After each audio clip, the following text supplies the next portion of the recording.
Madam Secretary, Your Excellencies, the ambassadors of many nations here represented, Your Eminence Archbishop Demetrios and brother hierarchs, honored guests and friends. We rise to express our gratitude and profound sense of appreciation to you, Madam Secretary, for your hospitality to us and for this tribute to the Ecumenical Patriarchate. We thank you especially for hosting us this evening after an exhausting visit to the Middle East, Pakistan, and so on. Yet we wish to take this moment to acknowledge the ongoing tragedy at Fort Hood today and offer our prayers for those who have fallen. We pray that our merciful God will also shower his healing grace upon the injured and give strength to their families and friends. We rise to address you, Madam Secretary, not as another dignitary among so many, but as a fellow laborer in the vineyard of peace. We rise as one who honors your commitment to the work of reconciliation and expanding the scope of dignity and justice for the whole human family. We rise to honor a friend of our eparchy in this great nation, the Greek Orthodox Archdiocese of America. 10 years ago, you honored the Church of Constantinople and our beloved brother Archbishop Demetrios by attending his enthronement as Archbishop, and today you have traveled to America to honor the 10th anniversary of his irenic and very fruitful stewardship of the Church. But most of all, we rise to honor a true friend of our Ecumenical Patriarchate, a friend and fellow peacemaker who has traveled to Fanar twice as First Lady of this great nation with your daughter Chelsea, and to whom we look with admiration and respect. Indeed, you pioneered the effort that achieved having the first sitting President of the United States, your beloved and respected husband, President Clinton, with whom we were pleased to meet last week, visit our Ecumenical Patriarchate. All of your initiatives for peace and reconciliation around the world, whether in Zurich, in Pakistan, and throughout the Middle East, are characterized not only by your skillfulness and wisdom, but also bear the approach that a loving mother has for all peoples of the world. Your sensitivity and awareness of the purely spiritual mission of our Ecumenical Patriarchate, the difficulties that we face in fulfilling that mission, the complexity of worldwide Orthodox Christianity, and the importance of the Mother Church of Constantinople for the cohesion of the world's 300 million Orthodox Christians, all these insights you possess in abundance. We do not say that others lack this consciousness. Rather, Madam Secretary, we do say that you hold within your extensive worldview a remarkable comprehension of global, political, economic, and religious circumstances. In addition to understanding what is power and might, you know as well what is holy and right.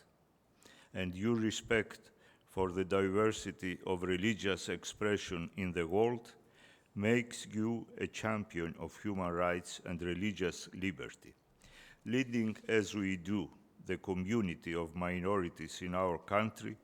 We have an special appreciation for the gifts that you bring to the world of diplomacy. The new millennium is witnessing the resurgence of Orthodox Christianity in regions where oppression and suppression reigned for entire generations. This rebirth of faith and religious liberty has become, in many cases, intertwined with national aspirations. Most recently, on your visit to Kazan, the capital of Tatarstan, you witnessed aspects of this revival of faith in lands where atheism once ruled. You have also witnessed how the contours of the Orthodox Christian world and the Islamic world converge across a great swath of our planet. The Ecumenical Patriarchate has the experience of over 1,000 years in this ongoing religious, cultural, ethnic, and even linguistic engagement of Islam and Christianity.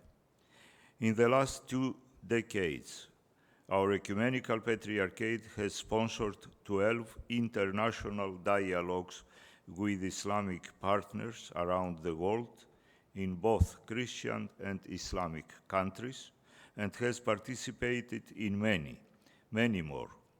In fact, at this very moment, our representatives are in Baku, Azerbaijan, as part of an international symposium of Christians, Muslims, and Jews. In this vein, the Ecumenical Patriarchate continuously sponsors and participates in multilateral dialogues among the 3 great Abrahamic faiths in order to foster the kind of understanding that leads to lasting tranquility.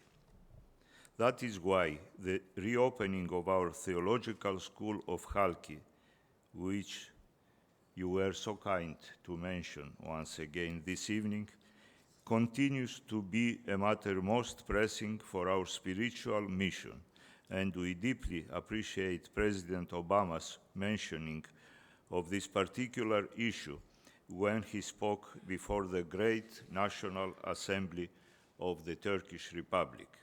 Indeed, you yourself have always stood firmly behind this most basic issue of human and religious liberty.